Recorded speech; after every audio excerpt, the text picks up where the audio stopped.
Okay, പ്രിയ വിദ്യാർത്ഥികളെ, നമ്മൾ 3 പാർട്ടായിട്ട് നമ്മൾ പാഠഭാഗങ്ങൾ ചാപ്റ്റർ നമ്പർ 1 ബീർബഹൂട്ടി ഏകദേശം എടുത്തു കഴിഞ്ഞു. നിങ്ങളൊക്കെ അതിലുള്ള ക്വസ്റ്റ്യൻ ആൻസർ ഞാൻ നേരത്തെ പറഞ്ഞിരുന്നു. 3-4 ക്വസ്റ്റ്യൻ ആൻസറുകളൊക്കെ തന്നെ നിങ്ങൾ തയ്യാറാക്കിയിട്ടുണ്ട്. അതൊക്കെ നല്ല ഒരുപാട് കുട്ടികൾ എനിക്ക് അയച്ചു തരികയും അത് നമ്മൾ കറക്ഷൻ നടത്തുകയൊക്കെ ചെയ്തിട്ടുണ്ട്. ഇനിയിപ്പോൾ നമുക്ക് അതിൻ്റെ മിലാൻ കരെ എന്ന് പറഞ്ഞിട്ട് അതിൻ്റെ നേരെ പേജ് നമ്പർ 12 നമുക്ക് കാണാൻ പറ്റും. മിലാൻ കരെ വളരെ ഈസിയാണത്. അത് നോട്ട്ബുക്കിലേക്ക് നിങ്ങൾ ഭംഗിയായിട്ട് ഒന്ന് എഴുതാൻ നിങ്ങൾക്ക് പരീക്ഷയ്ക്ക് വരുന്ന ഒരു സാധനമാണത്. സാഹിൽ കി ആംഗേം ചലത്തി ബീർബഹൂട്ടിയ, സാഹിൽ കെ ആൻസു, സാഹിൽ കി ചോട്ട്. സാഹിൽ കി ആംഗേം. ഇനി അതിന്റെ അടുത്ത വശത്തുള്ള നമുക്ക് നോക്കാം എന്തൊക്കെയാണ് അവിടെ കൊടുത്തത്. ചലത്തി ഫിർത്തി ഖൂൻ കി പ്യാരി പ്യാരി ബൂന്തേ, ബീർബഹൂട്ടി की तरह लाल, ബീർബഹൂട്ടി का रंग, बारिश की बूंदे. ഇങ്ങനെ 4 മറുവശത്ത് നമുക്ക് കൊടുത്തിട്ടുണ്ട്. അപ്പൊ നമ്മുടെ സാഹിലിന്റെ കണ്ണുകൾ, സാഹിൽ കി ആംഗേം, അത് ഏതാണ് ശരി? ബീർബഹൂട്ടി की तरह लाल എന്നതാണ് കറക്റ്റ്. അതായത് രണ്ടാമത് ചലത്തി ബീർബഹൂട്ടിയാം ചലത്തി ഫിർത്തി ഖൂൻ കി പ്യാരി പ്യാരി ബൂന്തേ എന്നതാണ്. അതായത് ഒന്നാമത്താണ് ശരി. സാഹിൽ കെ ആൻസു, സാഹിലിന്റെ കണ്ണുനീർ, ബാരിഷ് കി ബൂന്തേ, മഴയുടെ തുള്ളികൾ പോലെ ആയിരുന്നു എന്നതാണ്. സാഹിൽ കി ചോട്ട്, കാലിലുണ്ടായിരുന്ന മുറിവ്, ചോട്ട് മുറിവ്, ബീർബഹൂട്ടി കാ രംഗ്. അങ്ങനെ അത് കറക്റ്റ് ആയിട്ട് നോട്ട്ബുക്കിലേക്ക് മാറ്റി എഴുതി. എന്താണ് പ്രത്യേക തുലന കിസ്കെ സാത്ത് കി ഗയി ഹെ ലിഖേ. അത് നിങ്ങളൊക്കെ പാഠം വായിച്ചു കാണുന്നതാണ് ഞാൻ മനസ്സിലാക്കുന്നത്. പാഠം വായിച്ചിരിക്കണം. നോട്ട്ബുക്കിൽ എഴുതുന്ന പോലെ തന്നെ ടെക്സ്റ്റ് ബുക്കും നമ്മൾ ചുരുങ്ങിയത് ഒരു 5 times നമ്മൾ റീഡ്, അത് വായിച്ചിരിക്കണം നമ്മൾ. ഒന്ന്, സാഹിൽ കി ലാൽ ആംഗോं की തുലന ബീർബഹൂട്ടി സെ കി ഗയി ഹെ. എന്താ പറഞ്ഞത്? സാഹിലിന്റെ ചുവന്ന കണ്ണുകളോടുള്ള താരതമ്യം എന്തുമായിട്ടാണ്? ബീർബഹൂട്ടി സെ കി ഗയി ഹെ, ബീർബഹൂട്ടിയായിട്ടാണ് ചെയ്തിരിക്കുന്നത്. ഇതേപോലെ താരതമ്യം ചെയ്ത കുറെ ഉദാഹരണങ്ങൾ നമ്മൾ അവസാനത്തെ പാരഗ്രാഫ് എടുത്തു നോക്കി കാണാം. 1-2 അവിടെ നമുക്ക് കാണാൻ പറ്റും. ബാക്കിയുള്ള നിങ്ങൾ പാഠത്ത് നിങ്ങൾ കണ്ടെത്തി നിങ്ങൾ എഴുതണം. ഒരു ഭാഗത്ത് അവസാനത്തെ പാരഗ്രാഫ് നമുക്ക് കാണാൻ പറ്റും. ഉസ്കെ ഭൂരെ ബാൽ, മിഡിലായിട്ട് കാണാം. ഉസ്കെ ഭൂരെ ബാൽ ബീർബഹൂട്ടി കെ രംഗ് കെ ലാൽ റിബൺ സെ ബന്ധേ. അതൊന്നാണ്. അതാണ് ഒന്ന് അവിടെ എഴുതാം. ഒന്നുകൂടെ ഞാൻ പറയാം. അതിന്റെ ഏറ്റവും ലാസ്റ്റില് इसकी पिंडली में बीरबहूटी के रंग का सा 1 इंच लंबा ചോട്ട്. കണ്ടില്ലേ? അപ്പം ഇത് രണ്ടും അവിടെ എഴുതാൻ പറ്റിയ രണ്ടെണ്ണമാണ്. അതേപോലെ പലതിനോടും താരതമ്യം ചെയ്തിട്ടുണ്ട്. जिससे तुलना की गई है वो तुलना किया गया वाक्य हमारे नोटबुक पर लिखना चाहिए. Okay, next paragraph. कहानी की घटनाओं को सूचीबद्ध करे. सूचीबद्ध करना means to make them order എന്നാണ്. ഓർഡർ ആക്കുക എന്നതാണ്. എന്താണ് അവിടെ പറഞ്ഞിരിക്കുന്നത്? ആ സ്റ്റോറി നമ്മുടെ മനസ്സിലുണ്ട്. ഒന്നാമത്തെ എന്തായിരുന്നു സംഭവം? ഒന്നാമത്തത് അവര് ബീർബഹൂട്ടിയോ കോ ഖോജിത്താ ഹെ. സെക്കൻഡ് സ്റ്റോറി ആയിട്ട് അതിൽ വന്നിരിക്കുന്നത് ये दोनों बच्चे स्याही भरवाने के लिए दुकान पर पहुंचते हैं. तीसरा पॉइंट ये है वो क्लास में एक सुरेंद्र माट साहब है, वो गणित का अध्यापक है. आप हमेशा खेलखंडी के बाद कुछ पहले ही क्लास में पहुंचते हैं. उस समय आप बेला के बालों में पंजा फंसाया. यही है तीसरा. चौथा है वो गांधी चौक में लंगड़ी टांग खेलते हैं. 5वां है ये दोनों बच्चे कहाँ? वो रिजल्ट के बाद फुलेरा जंक्शन में चले जाता है, अपने अपने प्रोग्रेस रिपोर्ट देखने लगता है. विदाई के जरिए ये दोनों की आंखों से आंसू बह रहे हैं। यही है लास्ट खंड। ये पांचों को क्या करना है, हम सूചിബദ്ധ करना है, ഓർഡർ ആക്കണം, ടു മേക്ക് ദം ഓർഡർ. ഒന്ന് അവിടെ കൊടുത്തിട്ടുണ്ട്. गीली जमीन पर बेला और साहिल का बीरबहुटियों को खोजना. खोजना അർത്ഥം തിരയുക, ടു സെർച്ച് എന്നാണ് खोजना. സെക്കൻഡ് വൺ പെൻമേ സ്യാഹി ഭർന, പേനയിൽ മഷീൻ നിറക്കുക, ടു ഫിൽ ദ ഇങ്ക് എന്നാണ്. അങ്ങനെ അവിടെയുള്ള പോയിന്റിനെ നമ്മൾ ഇതേപോലെ ഓരോന്നും നമ്മൾ ഞാൻ പറഞ്ഞ ഓർക്കുന്നുണ്ടാവും. മൂന്നാമത്തത് എഴുതേണ്ട എന്താണ്, സുരേന്ദ്ര കുമാർ സാഹിബിനെ ബേല കെ ബാലോ മേം പഞ്ച ഫസാന. അങ്ങനെ നിങ്ങൾ ഇതിന്റെ ബാക്കിയുള്ള സംഭവങ്ങളെ പറഞ്ഞത് ഓർക്കേണ്ടത് നോക്കിയിട്ട് താഴെ താഴെ എഴുതുക. ഘടനാओं के आधार पर പട്കഥ തയ്യാർ കരി. അതാണ് അടുത്ത് പട്കഥ എങ്ങനെയാണ് തയ്യാറാക്കേണ്ടത് എന്നാണ് നമുക്ക് പറയാൻ പോകുന്നത്.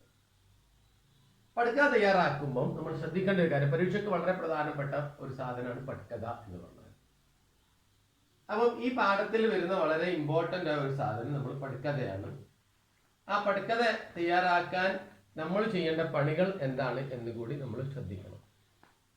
ഒരു പട്കഥ നമ്മൾ നേരത്തെ പറഞ്ഞിട്ടുണ്ട്, ചില ആൾക്കാരൊക്കെ ആക്ടിവിറ്റി ചെയ്തിട്ടുണ്ട്. പട്കഥ എങ്ങനെയാണ് ചെയ്യേണ്ടത്? അപ്പോൾ പട്കഥ തയ്യാറാക്കുമ്പോൾ നമ്മൾ പട്കഥ എന്ന് ഒരിക്കലും എവിടെ എഴുതേണ്ടതില്ല, ആൻസർ പേപ്പറിൽ എഴുതേണ്ടതില്ല. എന്താ, പട്കഥ എഴുതാൻ വേണ്ടിയാ പറഞ്ഞിരിക്കുക, പിന്നെ പട്കഥ നമ്മൾ എഴുതണമെന്നില്ല. അതന്നെ കാരണം.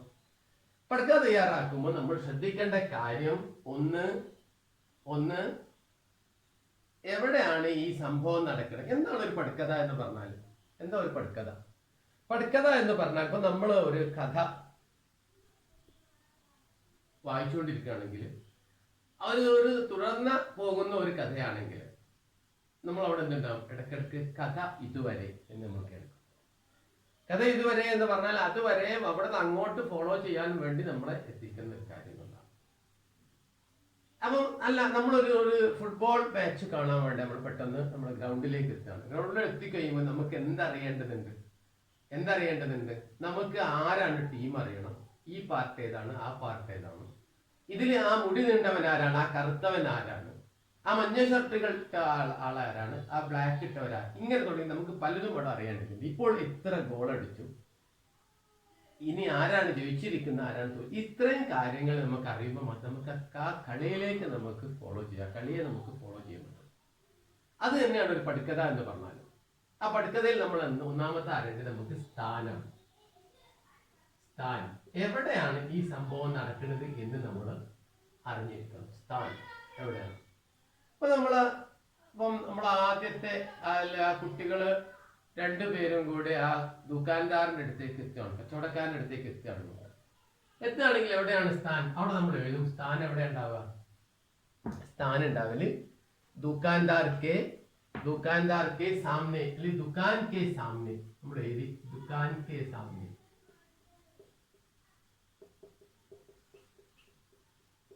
दुकान के सामने കച്ചവടക്കാരന്റെ മുമ്പിലാണ്. അടുത്ത സമയം, എപ്പോഴായിരിക്കും ഈ കുട്ടികൾ അവിടെ എത്തിയത്? നമുക്കറിയാം എപ്പോഴാണ് എത്തിയത്. സ്കൂളിലേക്ക് പോകണം, അതിരാവിലെ വീട്ടിൽ പുറപ്പെട്ട് അവരെ बीरबहुटियों को खोजते हैं, उसके बाद वो बीरबहुटियों को खोजते रहते हैं, उसके बाद वो सुनते हैं. कुछ सुना बेला? साहिल पूछता है. बोलो കേട്ടോ നീ? യെസ്, मैंने कुछ सुना. എന്താണത്? पहली घंटी ले गई. ഒന്നാമത്തെ ബെല്ലടിച്ചു കഴിഞ്ഞിട്ടുണ്ട്. അപ്പൊ അവിടെ സമയം ഏകദേശം നമുക്ക് ഇമാജിൻ ചെയ്യാൻ പറ്റും. ഏതായിരിക്കും നമുക്ക് സങ്കല്പിക്കാൻ പറ്റും ആ സമയം രാവിലെ ഒരു 9 മണിയോ 9:30 ആയിരിക്കും. 10 മണിക്ക് ബെല്ലടിക്കുന്നത് ഒരു 9:30 മണി നമുക്ക് പറയാം. അപ്പൊ സാഡേ 9 ബജെ.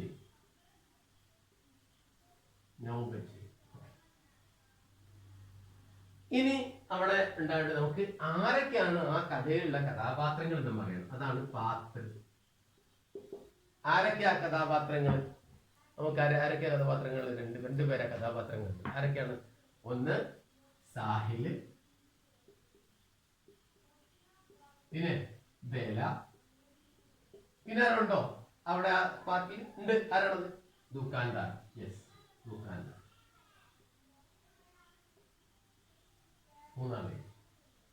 ഇനി അവരുടെ വേഷഭൂഷ എന്ന് പറഞ്ഞ സാധനം നമുക്ക് കൊടുക്കണം. ഇവരുടെ വേഷഭൂഷ.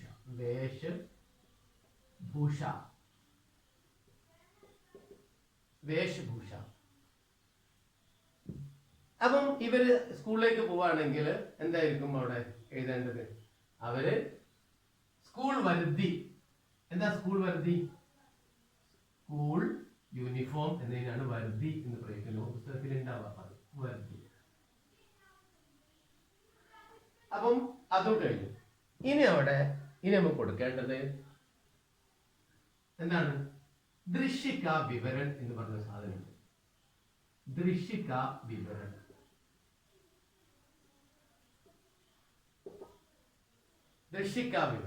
എന്താ ദൃശ്യിക വിവരൺ? ദൃശ്യിക വിവരൺ എന്ന് പറഞ്ഞാൽ എന്താണ്? ഞാൻ നേരത്തെ സൂചിപ്പിച്ചു നിങ്ങളോട്. എന്താണ് അവിടെ നടക്കാൻ പോകുന്നത് എന്ന കാര്യം നമ്മൾ വരാൻ പോകുന്ന ആളുകൾ അല്ലെങ്കിൽ കണ്ടുകൊണ്ടിരിക്കുന്ന ആൾക്കാർക്ക് വർണ്ണിച്ചു കൊടുക്കാന്നുള്ളതാണ്. നമ്മൾ ഒരു കർട്ടൻ, ഒരു രംഗം അങ്ങ് കഴിഞ്ഞ് അടുത്ത രംഗത്തിന് വേണ്ടിയുള്ള കർട്ടൻ ഉയരുന്നതിന് മുമ്പ് നമ്മൾ വിശദീകരിച്ചു കൊടുക്കുന്ന ഒരു കാര്യം എന്താണത്? ഇതാ ഇങ്ങനെയൊക്കെ ആയിട്ടുണ്ട്, ഇതാണ് ഇന്ന ആൾക്കാർ വരുന്നു എന്ന് പറയുന്നത്. അതിന് ഇവിടെ നമ്മൾ എന്തായിരിക്കും പറയേണ്ടത്? അവിടെ പറയേണ്ടത് ഇതാണ്. എന്താ? സാഹി ഓർ ബേല സ്യാഹി ഭർനെ കെ ലിയെ ദുകാൻദാർ കെ സാമനെ പहुंचते അല്ലെങ്കിൽ ദുകാൻ കെ ആകെ പहुंचते. കടയുടെ മുമ്പിലെത്തുന്നു അല്ലെങ്കിൽ കച്ചവടക്കാരുടെ മുമ്പിലെത്തുന്നു. അത്രയും ഭാഗം പറഞ്ഞു കഴിഞ്ഞാൽ എന്ത് മനസ്സിലായി നമുക്ക്? അത് അവിടെ എത്തുന്നു എന്ന് പറഞ്ഞാൽ ബാക്കി ഇവിടെ അങ്ങോട്ട്, പിന്നെ ഇവിടെ അങ്ങോട്ട് ഒരു വാർത്താലാപ് തുടങ്ങണം, ഒരു ചെറിയൊരു കോൺവെർസേഷൻ. അത് എവിടെ ഉണ്ടായിരിക്കും? അത് നമുക്ക് തന്നിരിക്കുന്ന പാരഗ്രാഫിൽ ഉണ്ടായിരിക്കും. വളരെ സിമ്പിളാണ് സാർ. ഇത്ര കാര്യം ഓർക്കേണ്ടത്. സ്ഥാനം, സമയ, പാത്ര, വേഷഭൂഷ, ദൃശ്യിക വിവരം. പരീക്ഷയ്ക്ക് 4 മാർക്ക്. പബ്ലിക് പരീക്ഷയ്ക്കും അല്ലാത്ത പരീക്ഷയ്ക്കും, മന്ത്ലി ആണെങ്കിലും ക്വാർട്ടർലി ആണെങ്കിലും ഹാഫ് ഇയർലി ആണെങ്കിലും ഒക്കെ നമുക്ക് കിട്ടാവുന്ന മാർക്കാണ്. പക്വത എല്ലാ പരീക്ഷ പേപ്പറും പക്വതല്ലാത്തൊരു ക്വസ്റ്റ്യൻ കാണാൻ പറ്റില്ല. ഇതാണ് നമ്മൾ ഓർത്ത് വെക്കുന്നത്. സ്ഥാന, സമയ, പാത്ര, വേഷഭൂഷ, ദൃശ്യിക വിവരം. ദൃശ്യിക വിവരം എന്താ നമ്മൾ മനസ്സിലാക്കി? എന്താണ് നടക്കാൻ പോണത് അല്ലെ? ഇനി അടുത്ത സുരേന്ദ്ര സാറിന്റെ ഭാഗത്താണ് വരുന്നത് മനസ്സിലാക്കുന്നത്. സുരേന്ദ്ര സാറിന്റെ ഭാഗത്താണ് ഈ സംഭവം നടക്കുന്നത്. ഇതാണ് നമ്മൾ എഴുതി. എന്തായിരിക്കും? എവിടെയാണ് നടക്കുന്നത്? അവിടെ സ്ഥാനം എന്തായിരിക്കും? ദുക്കാൻ കെ സാമനെയാണോ? അല്ല. എവിടെയാണ്? ആ കക്ഷ മെയിൻ ക്ലാസ്സിൽ. സമയം എപ്പോഴായിരിക്കും? സമയം നമ്മൾ ഏതെങ്കിലും ഏതൊരു സമയം എടുത്താൽ ഒരു ഭാര്യ ചെയ്യുന്നു, ഒരു ക്ലാസ് ഉള്ള സമയം വൈകുന്നേരം ആവരുത് എന്ന് മാത്രം. പാത്രം ആരൊക്കെ ഉണ്ടാവുക? അവിടെ സാഹിലും വേലയും അതർ ബച്ചയുണ്ട് അല്ലെ, മറ്റു കുട്ടികളുണ്ട്. ഇവിടെ സാരയും ബച്ചയും പിന്നെ ആരും കൂടി ഉണ്ട് സുരേന്ദ്രമാൾ സാറുണ്ട്. വേഷഭൂഷ എന്താണ്? സ്കൂൾ വർദ്ധിയാണ്. ദൃശ്യിക വിവരണം എന്തായിരിക്കും? ദൃശ്യിക വിവരണം അവിടെ പറയേണ്ടത് ആര്? ഗണിത പീരീഡ് में ആര്? സുരേന്ദ്രമാൾ സാഹബ് എന്തിനു വേണ്ടി? നോട്ട്ബുക്ക് ചെക്ക് ചെയ്തുകൊണ്ടിരിക്കുന്നു. ഇത്രയും ചെക്ക് ചെയ്തുകൊണ്ടിരിക്കുന്നു എന്ന് പറഞ്ഞാൽ പിന്നെ നമുക്ക് അവിടെ ആ തന്നിരിക്കുന്ന പാരഗ്രാഫിൽ വാർത്താലാപം എഴുതിയത്. ആ പാഠത്തിന്റെ അവസാനത്തിലാ തന്നെന്ന് വിചാരിക്കും നിങ്ങൾ. ആ ചാപ്റ്റർ ലാസ്റ്റിലാ തന്നത്. ആരെ സ്ഥാനം? ദുക്കാൻ കെ സാമനെ ആണോ? അല്ല. എവിടെയാ? ഫുലേര ജംഗ്ഷനാണ്. സമയം എപ്പോഴായിരിക്കും? ശാംകോ 5 ബജേന്നായിരിക്കും. അല്ലെങ്കിൽ ഒരു വൈകുന്നേരം, സ്കൂളില്ലാത്തൊരു ദിവസമായിരിക്കില്ല. അപ്പൊ എന്തായാലും വൈകുന്നേരത്തെ ഒരു സമയം നമുക്ക് പറയാം. പാത്രം ആരൊക്കെയാ? 2 പേര് മാത്രമേ ഉള്ളൂ. വേഷഭൂഷ എന്താ? സ്കൂൾ വർദ്ധിയാണോ? അല്ല. എന്താ പിന്നെ ഉണ്ടാകാം? സാധാരണ വേഷഭൂഷ. എന്താ സാധാരണ വേഷഭൂഷ? നോർമൽ ഡ്രസ്സസ് എന്ന് പറഞ്ഞാൽ അവർ സ്കൂളൊന്നും ഇല്ലാത്തൊരു സമയമാണ് അവരുടെ റിസൾട്ട് വാങ്ങാൻ വേണ്ടി പോവുക. അപ്പൊ യൂണിഫോം ഇട്ടല്ല പോവുക. അപ്പൊ അതുകൊണ്ട് അവിടെ സാധാരണ വേഷഭൂഷ. ദൃശ്യിക വിവരണം എന്താ? दोनों बच्चे रिजल्ट के बाद अपने अपने प्रोग्रेस रिपोर्ट के साथ अलग अलग जा रहे हैं. പോയിക്കൊണ്ടിരിക്കുന്നു. അവിടെ നിന്നാണ് നമ്മുടെ ബാക്കി വാർത്താലാപം. അപ്പം പഠിക്കാതൊക്കെ ഇത്രയും കാര്യങ്ങൾ ശ്രദ്ധിക്കണം. വളരെ ഇമ്പോർട്ടന്റ് ആണ്.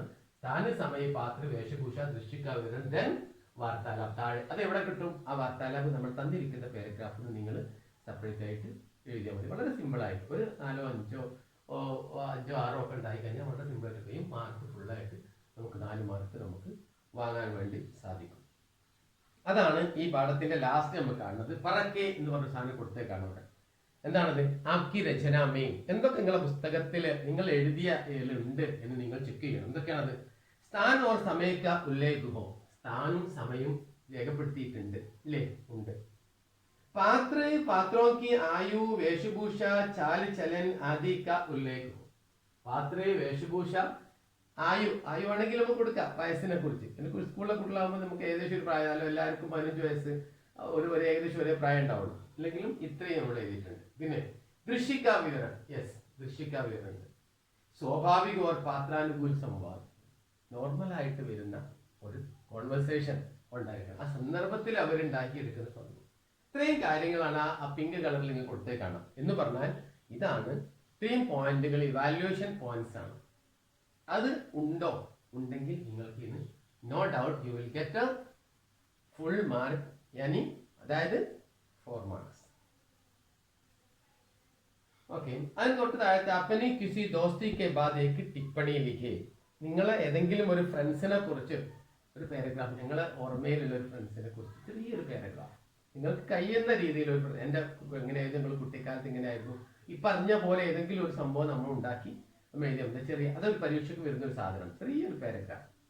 എന്താ പറഞ്ഞത്? അപ്പനി ദോസ്തി, ദോസ്തി എന്താണ്?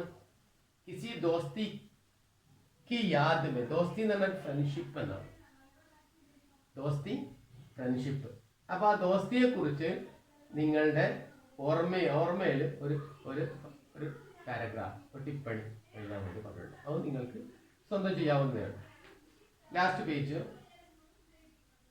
പടേ എന്ന് പറഞ്ഞിട്ട് ഗാര സാൽക്ക ലഡ്ക, അവിടെ ലഡ്ക റെഡിങ് കൊടുത്തേക്കാണ്, അത് കാ എന്ന് കൊടുത്ത് ആ ലഡ്ക പുല്ലിംഗമാണ് എന്ന് തെളിയാനാണ്. വളരെ ഈസിയാണ്. അടുത്ത കെ പാവ് എന്ന് കാണാം രണ്ടാമത്തെ സെന്റൻസിൽ. വേല കെ പാവ് ആണ്. പാവ് എന്ന് പറഞ്ഞാൽ കാലെന്നാണ്, ബഹുവചനവും പാവിന് എന്താണ്? പാവ് തന്നെയാണ്. അതുകൊണ്ട് ആ പാവ് ഉപയോഗിച്ചിരിക്കുന്നത് പ്ലൂറലാണ് എന്ന് അറിയാനാണ് കൊടുത്തത്. സ്യാഹി കി ബോത്തൽ എന്തായിരിക്കും? ബോത്തൽ സ്ത്രീലിംഗമാണ് എന്ന് അറിയാനാണ്. അതൊക്കെ പരീക്ഷയ്ക്ക് വരുന്നതാണ്, മനസ്സിലാക്കി വെക്കണം നിങ്ങൾ. പാനി കി ബൂന്തേം, ബൂന്ത് എന്ന വാക്ക് സ്ത്രീലിംഗമാണ്, അതുകൊണ്ടാണ് പാനി കി ബൂന്തേം. ഓക്കെ, പിന്നീട് നമ്മൾ ഈ ചാപ്റ്ററുമായിട്ട് ബന്ധപ്പെട്ടിട്ട് നമുക്ക് മനസ്സിലാക്കേണ്ടത് ഒന്ന് നമ്മളെ വാർത്താലാപ് എന്ന് പറഞ്ഞ സാധനമാണ്. കോൺവെർസേഷൻ നിങ്ങൾക്ക് അറിയാം. അത് എങ്ങനെ തുടങ്ങണം, എങ്ങനെ അവസാനിപ്പിക്കണം എന്നൊരു കാര്യം കൂടെ നമ്മൾ പ്രത്യേകം മനസ്സിലാക്കേണ്ടത്. തുടങ്ങണം എന്ന് ചോദിച്ച സന്ദർഭത്തിനനുസരിച്ചായിരിക്കും നമ്മൾ വാർത്താലാപ് തുടങ്ങുക. നമ്മൾ 5ാം ക്ലാസ്സിലോ 6ലോ 7ലോ ഒക്കെ പഠിച്ച പോലെ നമസ്തേ എന്ന് പറഞ്ഞുകൊണ്ടല്ല തുടങ്ങുക. പിന്നെ എങ്ങനെ അവിടെ വാർത്താലാപ് തുടങ്ങേണ്ടത്? വാർത്താലാപ് തുടങ്ങേണ്ടത് സന്ദർഭത്തിൽ നിന്ന്. അപ്പൊ നമ്മൾ കച്ചവടക്കാരന്റെ അടുത്തേക്ക് ഈ കുട്ടികൾ ചെന്നുള്ള വാർത്താലാപാണ് പറയുന്നതെങ്കിൽ എന്തായിരിക്കും? കുട്ടികൾ രണ്ടാളും കൂടി ഓടി വരികയാണ്, രണ്ടുപേരും കൂടി ഓടി വരികയാണ്. എന്തിനു വേണ്ടി? സ്യാഹി ബർവാനയ്ക്ക്. അപ്പൊ നമ്മൾ എന്താ പറയാടെ? അരേ നമസ്തേ നമസ്തേ വേണ്ട, അരേ ദുക്കാൻദാർ രുക്കോ രുക്കോ രുക്കോ രുക്കോ രുക്കോ. എന്താർത്ഥം? നിക്ക്. അയാൾ ഷട്ടർ താത്തുകയാണ്. കച്ചവടക്കാരനെ സംബന്ധിച്ചിടത്തോളം ആ സന്ദർഭത്തിൽ പിന്നെ അവിടെ സമയമില്ല, കാരണം ബെല്ലടിച്ചു കഴിഞ്ഞാൽ പിന്നെ അയാൾ എല്ലാ കച്ചവടവും കഴിഞ്ഞു. അപ്പോൾ ഷട്ടർ താത്തുമാണ് 2 കുട്ടികൾ ഓടി വരുന്നത്. അപ്പോൾ അവിടെ രുക്കോ രുക്കോ ക്യാ ചാഹിയേ, ഇവിടെ കച്ചവടക്കാരൻ ക്യാ ചാഹിയേ ബച്ച്, എന്ത് വേണം മക്കളെ? അവൻ സ്യാഹി ബർവാന, സ്യാഹി ബർവാനി ഹേ, നിങ്ങൾക്ക് മഷി നടക്കണം. അപ്പൊ എന്താ കച്ചവടക്കാരൻ പറയാ? ചായ കാ ബോത്തൽ അഭി അഭി ഖാലി ഹോ ഗയി. ആ പാരഗ്രാഫ് ഖാലി ഹോ ഗയി. അവൻ പോകുന്നതിന് മുമ്പ് തന്നെ ഇവനെന്ത് ചെയ്തിട്ടുണ്ട്? ആ മഷി ജമീൻ പർ ചിടക്ക് ദിയാ ഹൈ, നിലത്ത് കുടഞ്ഞു കളഞ്ഞിട്ടുണ്ട്. അപ്പൊ അത് ആര് പറയണം? സാഹിലല്ല പറയുന്നത്, പിന്നെ ആരാ പറഞ്ഞത്? ബേലയാ പറഞ്ഞത്. ബേല എന്താ പറഞ്ഞത്? യാ ഇസ്നെ പെൻമേ ജോ സ്യാഹി ബച്ചി थी वो जमीन पर छिड़क दिया. അത് കേട്ടിട്ട് അപ്പം ആണ് ആര് പറയേണ്ടത്? നമ്മുടെ ദുക്കാൻദാർ പറയേണ്ടത്. നമ്മുടെ ദുക്കാൻദാർ. ഇതൊക്കെ ആരാ? ദുക്കാൻദാർ ഞാനാണ്, സാഹിൽ ഞാനാണ്, ബേല ഞാനാണ്. ആര് ഞാനെന്ന് പറഞ്ഞാൽ ആരാ? ഈ പരീക്ഷ എന്ന കുട്ടിയാണ്. ഇതൊക്കെ നമ്മൾ മനസ്സിലാക്കണം, ആരെന്ത് പറയണം എന്നുള്ളത്. എന്നിട്ട് അപ്പൊ തന്നെ കച്ചവടക്കാരെ എന്ത് പറയണം? ബാദൽ കോ ദേക്കർ ഘടേക്കോ നെഹി ദുലാനാ ചാഹിയെ. മേഘം കണ്ടിട്ട് ഒരിക്കലും കുടം കമ്പയറ്റരുത് മക്കളെ. ഇത്രയും ഇങ്ങനെ പറഞ്ഞുകൊണ്ടുള്ള വാർത്താലാപാണ് നമ്മൾ. അച്ഛാ ധന്യവാദ്, ശുക്രിയ, എന്തെങ്കിലും ഒന്ന് പറഞ്ഞിട്ട് നമുക്ക് വാർത്താലാപ് അവസാനിക്കും. ഇതാണ് ഒരു വാർത്താലാപിന് ഉണ്ടായിരിക്കേണ്ടത്. പിന്നെ ആ പാഠത്തിലുള്ള ഒരു സാധനം നമ്മൾ കത്ത് എഴുതണമെന്നുള്ളത്. അത് നമ്മൾ നേരത്തെ പലരും കത്തിന്റെ മോഡലുകൾ കിട്ടുകയും എഴുതുകയൊക്കെ ചെയ്ത് വെച്ചിട്ടുണ്ടാവും. ഒരു കത്ത് എഴുതുമ്പോൾ നമ്മൾ ശ്രദ്ധിക്കേണ്ട കാര്യങ്ങൾ എന്തൊക്കെയാണെന്നുള്ള നമ്മൾ നോക്കേണ്ടത്. പത്രം എഴുതുമ്പോൾ ശ്രദ്ധിക്കേണ്ട കാര്യങ്ങൾ എന്തായിരിക്കണം? അതിന് ആദ്യം തന്നെ ഒരു സ്ഥാൻ താരീഖ് എന്ന് പറഞ്ഞ സാധനം ഉണ്ടായിരുന്നു. സ്ഥാൻ താരീഖ്. അപ്പൊ നമ്മൾ ഉദാഹരണം സ്ഥാൻ താരീഖ് നമ്മൾ എഴുതുമ്പോൾ അത് നമ്മൾ മനസ്സിലാക്കുക, ഇവിടെയാണ് സ്ഥാൻ താരീഖ്. റൈറ്റ് സൈഡിൽ മോഡുമ്പോൾ സ്ഥാൻ താരീഖ്. പിന്നെ റൈറ്റ് സൈഡിലേക്ക് ഒന്ന് പ്രിയ എന്ന് പറഞ്ഞിട്ട് ആരെങ്കിലും ആയിരിക്കും. പ്രിയ മേലെ ആവാം, സാഹിലാവാം, പിതാജി ആവാം, ആരെങ്കിലും ഒന്നാവാം. അവിടെ താഴോട്ട് വന്നു കഴിഞ്ഞാൽ പിന്നെ ഇതിന് ഒന്നാമത്തെ നമ്മൾ അഭിസംബോധന ചെയ്യുന്ന പാരഗ്രാഫ് ഉണ്ടായിരിക്കും. പിന്നെ അതിന്റെ എന്താണോ കണ്ടന്റ് എന്നൊരു പാരഗ്രാഫ് ഉണ്ടായിരിക്കും. മൂന്നാമതായിട്ട് നമ്മൾ അത് സമാപിക്കുന്ന ഒരു കാര്യം ഉണ്ടായിരിക്കും. നാം ഹസ്താക്ഷർ ഉണ്ടായിരിക്കും ഈ സൈഡില്.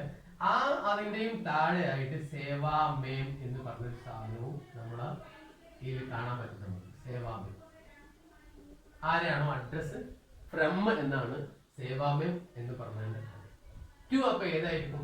ടു ആണ് ഈ സ്ഥാൻ താരീഖും ഈ നാമ ഹസ്താക്ഷരോട് ചെയ്ത് കഴിഞ്ഞാൽ നമുക്ക് എന്ത് കിട്ടും? ടു കിട്ടും. ഇതോ ഫ്രം അല്ലേ? അല്ല സോറി, സേവാമേം എന്ന് പറഞ്ഞത് ആണ് ടു വരുന്നത്. ഇതാണ് ഫ്രം. ആരാണോ കത്ത് എഴുതുന്നത് അതാണ് ഫ്രം എന്ന് പറയുന്നത്. ഓക്കെ. അപ്പോൾ ഇവിടെ നമ്മൾ പ്രിയ എന്ന് പറഞ്ഞിട്ട് ആരുടെ പേരിലാണോ നമ്മൾ കൊടുക്കുന്നത് ആ പേരിൽ നമ്മളിവിടെ കൊടുക്കണം. ഇവിടെ സ്ഥാൻ താരീഖ് എന്ന് പറഞ്ഞിട്ട് നമ്മൾ ശ്രദ്ധിക്കേണ്ട കാര്യം എന്താണെന്ന് ചോദിച്ചാൽ, എവിടെയാണോ ഇത് ആരാണോ കത്ത് എഴുതുന്ന അയാൾക്ക് എന്ത് വേണം? ഈ മനുഷ്യന് തിരിച്ച് കത്ത് എഴുതാൻ സാധിച്ചിരിക്കണം. നമ്മൾ ഉദാഹരണം നമ്മൾ പറയാണ്. ഇവിടെ ഞാനൊരു ഉദാഹരണത്തിന് എഴുതാണ് 9/125 ഗാന്ധിനഗർ നയി ദില്ലി എന്ന് നമ്മളോട് കൊടുത്തു. അപ്പൊ ഇതെന്തായി? 9/9 സ്ട്രീറ്റ് 125ാമത്തെ ബിൽഡിങ്ങില് ഗാന്ധിനഗറില് ആണ് സംഭവം നടക്കുന്നത്. ഇനി നമുക്ക് ഡേറ്റും കൂടി കൊടുക്കുവാണെങ്കിൽ ഇപ്പൊ എന്നിട്ട് നമ്മൾ ഡേറ്റ് കൊടുക്കുകയാണ് 24 ജൂൺ 2020 എന്ന് നമ്മൾ കൊടുത്തു. ഓക്കെ. ഇനി ഇവിടെ പ്രിയവതി, ഇനി ഇവിടത്തും കൈസേ ഹോ അല്ലെ ആപ്പ് കൈസേ ഹൈ എന്ന് പറഞ്ഞുള്ള പാരഗ്രാഫാണ്. അടുത്ത കണ്ടന്റ് എന്താണോ എന്താണോ കാര്യങ്ങൾ വിശദീകരിക്കാനുള്ള എന്താണോ അതാണ് ഇവിടെ കൊടുക്കേണ്ടത്. സാറിന് ഞാൻ കത്ത് ചുരുക്കുന്നു എന്ന് പറഞ്ഞിട്ട് നമ്മൾ കണ്ടന്റ് അവസാനിച്ചു. നാം നമ്മളെ പേരും ഹസ്താക്ഷർ എന്ന് എഴുതേണ്ടി. നാം എന്താണോ എഴുതേണ്ടത് അത് പേര് എഴുതേണ്ടില്ല. നമ്മൾ പബ്ലിക് പരീക്ഷയ്ക്കൊക്കെ ഇത്ര മാത്രമേ എഴുതി വെക്കേണ്ടതുള്ളൂ. നാം ഹസ്താക്ഷർ എന്ന് മാത്രമേ എഴുതിയാൽ മതി. ഓക്കെ. ഇനി സേവാമയം എന്താണോ ആ ആളെ പേര് ഇല്ല 3 ഇങ്ങനെ 3 വര ഇങ്ങനെ ഇട്ടാലും ഇതാണ് ഒരു കത്ത് എന്ന് പറഞ്ഞത്. കത്തിന് മാർക്ക് 4 ആണ്.